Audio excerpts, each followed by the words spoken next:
Kadu. Kadudu. Kadu.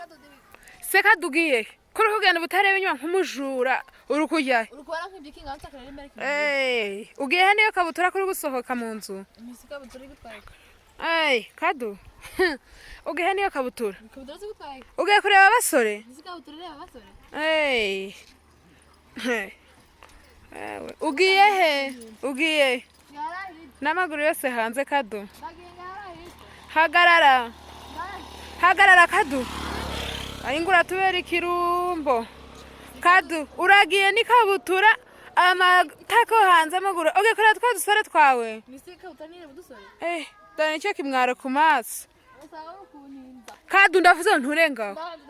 Ndavuze ngo nturengaho Kadu. Kadu ndavuze ngo nturengaho niyo kabutura. Nta soni. Ugiye se ubundi? Wigeze ubwira mama aho ugiye? Wigeze ubwira mama ahantu ugiye? Umwana mwigana se ugenda utavuze? Ndavuze ngo ntuvaho. Ndavuze ngo ntuvaho. Ubwo ufite aho uri butahe nurengaho. Nta soni.